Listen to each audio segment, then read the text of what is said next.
On today's episode, we're talking about the one thing you can do this week to make your holidays aphasia-inclusive, joyful, and stress-free for everyone, including those with aphasia.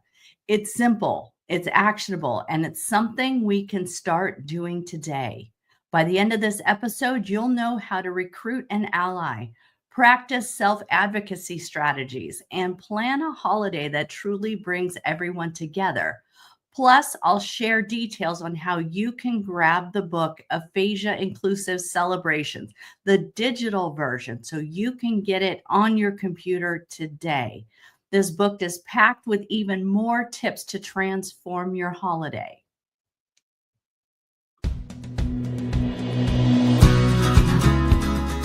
Welcome to the Listen for Life podcast with Genevieve Richardson. Genevieve is a speech-language pathologist rehabilitating adults with communication challenges after a stroke or due to a neurological impairment. Get equipped with knowledge from experts in the field and professionals you need to know. We'll hear stories and experiences from others who are navigating life with aphasia. So, put your earphones in and take a walk outside. This isn't just a podcast. This is a community, a resource, and a support system. We're in this together. Do life. Welcome to the show. So this is going to be my last show with my Santa hat. You might see, you can't see them all, but I've got a nice collection of Santa hats. So I picked this one to wear today. And then I'm wearing my naughty sweatshirt because I was really bad. I did not take care of myself. And I don't know if you can hear it, but my voice, woo-wee, I almost had no voice last night. So I've been procrastinating and trying to be quiet today to see if my voice would come back somewhat. So this is as good as we're going to get today, but it's not going to stop me from sharing with you what is the one thing you can do. 6 days from Christmas, 6 days until the beginning of Hanukkah, that you can do to make your holiday aphasia inclusive. Because what we do know is that the holidays are supposed to be about joy and connection. But when you have aphasia, it adds an extra layer of complexity.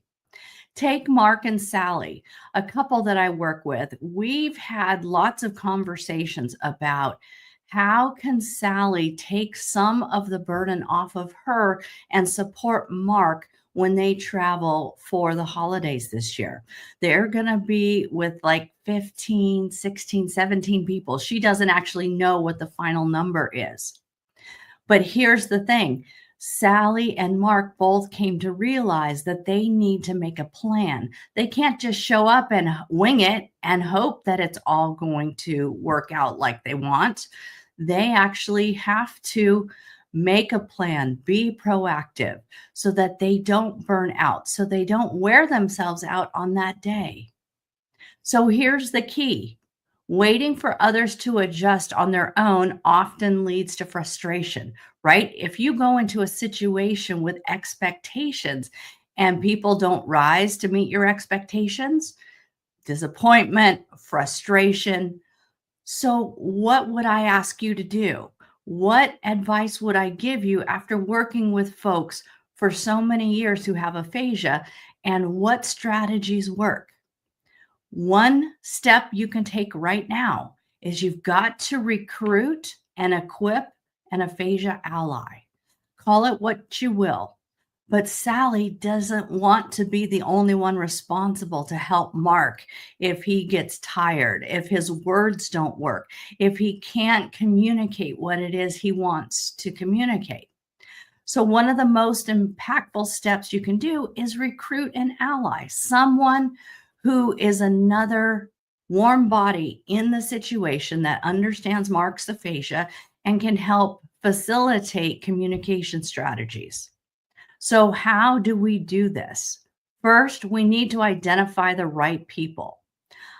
For Sally, it was her reaching out to Mark's brother, her brother-in-law, because he and Mark are very close. And what she did was they talked on the phone and discussed what are the top 2-3 strategies that the brother can do to help Mark? What should he be watching for? And all of this is about giving support. We don't want Mark to feel like he has to do this all on his own.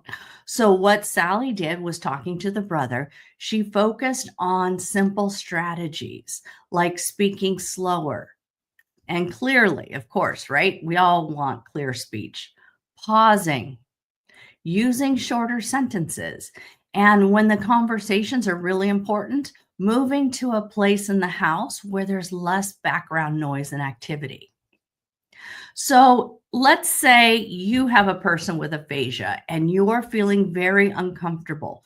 You don't feel like you know what to say to make that phone call to get yourself an ally at this holiday gathering. So let's go through a sample script. Take bits and pieces of it, make it your own. But the point is, if you've thought through what you would say, then you're going to be far better prepared. So, hi, Bob. I'd love your help making this year's Christmas get together. Since we have so many people, I would love your help helping Mark get his words out. So he does much better in conversations where people speak just a smidge slower and they pause just to allow Mark a little extra time to process. When you're with him in these conversations, would you mind just standing nearby as a support? And if Mark doesn't ask people to slow down, would you mind stepping in? And I'm sharing these things with you because Mark and I talked about it, and he would very much love to have your support in this. He's going to try and do everything he can himself to advocate for what he needs from others. But if I can't be in the room, maybe you can be. How does this sound, Bob? So, audience, what do you think? How does this sound? Does this script sound like something you could execute? Well, what if you're not comfortable making that phone call and asking for it? Well, you could always send an email, right? Send an email ahead of time and ask them if they have any questions or if they are willing to talk about it some more. Another step that Sally and Mark had to take was to empower self-advocacy, because what we know is inclusion isn't just about what others do. It's about empowering the person with aphasia to take an active role. So other clients that I work with, Doris and Gary, earlier this week, Doris was so excited to share the strategies she had already put into place. They're traveling about 8 hours away. And what Doris did was make a phone call to set up 2 different allies there at the where they're going for the holidays. So she set them up for success by communicating these aphasia strategies ahead of time to the family members. She asked questions and she took it a step further. She actually practiced with her sister how to implement speaking just a bit slower and pausing. See what I did right there? I didn't slow way down. I never, ever, ever talk down to anyone. But you can slow down just a smidge by over enunciating your words. Just move your mouth a little bit extra, and that automatically causes you to slow down just a bit. And then after you say something, pause. If you ask a question, just ask one question and then pause and wait for a response. The other thing that Doris did for her and Gary's trip this year is they are breaking that 8-hour trip over 2 days. They're not trying to push through and get it all done in one day. They're going to drive part way, stay in a hotel, and when they get there, they're also staying in a hotel in the area where the holiday gathering is happening. And that just gives them extra time a way to get away from the noise, a place to recharge where they aren't under anybody else's feet. They can have that quiet time to recharge. The other really cool thing that Doris did is she's bringing games, because what Gary knows how to do now is play a variety of games where they've made adjustments to make them aphasia friendly. He likes to pair up with one of his granddaughters, and boy, let me tell you how much she loves helping her Gigi play the game. When he can't say the words, she can. If he can roll the dice, she waits for him to do that. And so they work as a partner. So let's go back to Mark and Sally.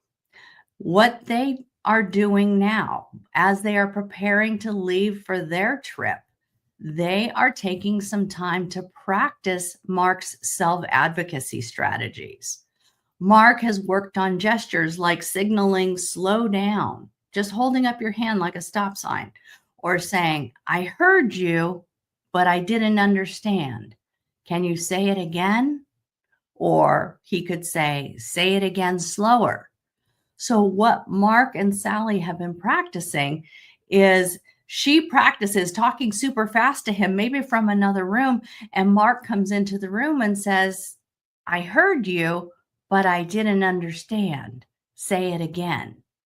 Or if the TV's on, Mark has practiced going and putting the TV on pause so that he's not internally or externally distracted by environmental noise. And when Mark wants to join a conversation and he's feeling like he can't keep up, he has practiced with Sally saying, I need you to slow down a bit. So small adjustments just like these have empowered Mark and Doris and Sally and Gary. They have put into place these simple but yet effective strategies. So let's shift a little bit and talk about activities for connection. Another way to make holidays inclusive is by planning activities that everyone can connect with. Games are a perfect way to do this. And why games can be so much fun is that it takes some pressure off of conversation. The games give that kind of structure. It gives you the ability to talk in words that are related to the game, or, gentle camaraderie or competition, right? You knocked me off the board, whatever it is. Games just kind of give that extra context and situation. So what are some games that you can consider? Well, first, every family has a game. You probably have at least a deck of cards, right? You may not have a whole closet full of games, but if you think about it and you know where that closet is, open it up. Take a look at the games that are in there and see which ones could be modified, could be simplified so that your person with aphasia can participate. Some games you should be looking for. Uno. And a fresh take on Uno is Uno Flip. There's Connect Four, which is almost like a tic-tac-toe. You have to get 4 in a row, but it's a 2-person game and it doesn't take any talking, right? You don't have to read a card or do anything like that. Something like Sorry or Trouble. You roll the dice, you pick up a card, and if you have an aphasia buddy, your buddy can be the one to read the card if it's too hard for the person with aphasia to read it. You have to get creative, but I'm trying to give you ideas, because what if you could just do one thing this holiday to help with the fun, focusing on connection, decreasing stress. Some other ideas that you can follow through with. Watching holiday movies. One of my clients absolutely loves, his holiday movies. taking a walk outside if the weather's nice, or playing with a family pet. You heard our team member Autumn last week on the episode talking about how when she needs a break, she goes and sits outside and plays with the family dog or hangs out with the cat or whatever it is. Sometimes just that connection with something else that's living without the pressure of talking can make all the difference. So, for even more ideas and strategies, I want to offer to you my Aphasia-Inclusive Celebrations book. It's a digital copy and it's available now. I'm going to put this QR code here in the screen. If you scan that, if you're watching this video, whether it's on Listen for Life, aphasiapodcast.com, or you are checking out the show notes, whether you're on any podcast platform or you're checking this out on YouTube, that QR code gets you to the page on our website where you can get your hands on a digital copy of Aphasia-Inclusive Celebrations. The things we talked about today are just the beginning of different things you can do. Do any of them sound too overwhelming?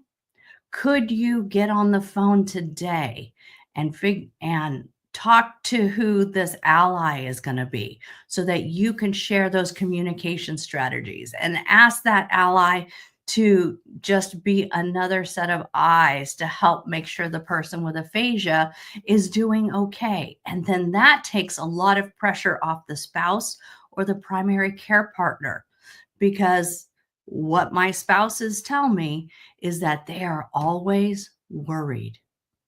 They are always concerned that someone else is not going to take the time to listen, to slow down their speech, to repeat things. They might even get hostile. And that puts an awful lot of pressure on the spouse. Can you imagine that? Think about it. Like if you had kids, maybe you have kids. Think about that first day of school, that first day of preschool, that first day of kindergarten. Were you worried about how the other kids were going to treat your child? It's no different when you have a person who has aphasia. You're looking out for them. You want things to go smoothly. You don't want them to suffer. You want them to feel seen, heard, and understood. So get that ally. Just find one and then ask that ally to share the communication strategies, maybe with their spouse or with another person, right? This Sally doesn't have to be the one to inform every person. She can ask her brother-in-law, Bob, to do it, right? This is about delegating, taking off some pressure. So playing some games, having that team member, so the person with aphasia has someone that's with them at the moment so that they can play the game, that they can do the parts that they can do. And then their helper is the one that can pick up the rest of the game playing, because games take pressure off, because again, it's in context with predictable speech and patterns, right? Because what are our holidays supposed to be about? Connection, communication, connection, loving who we are with, enjoying the day, and remembering what's important to us. Connection. I can't say that enough. We went through a sample script today. We gave you some other ideas, but your strategies don't stop there. Aphasia-Inclusive Celebrations is your digital guide to helping you make this holiday joyous and wonderful and happy. And I hope that you will have a wonderful holiday next week. Thank you for being here. I appreciate your support. I appreciate the wonderful emails I get from so many of you. I love questions that are asked, because if I can help make your holiday just a little bit easier, I'm here to do it. May all of your holidays be wonderful, and we'll see you next week.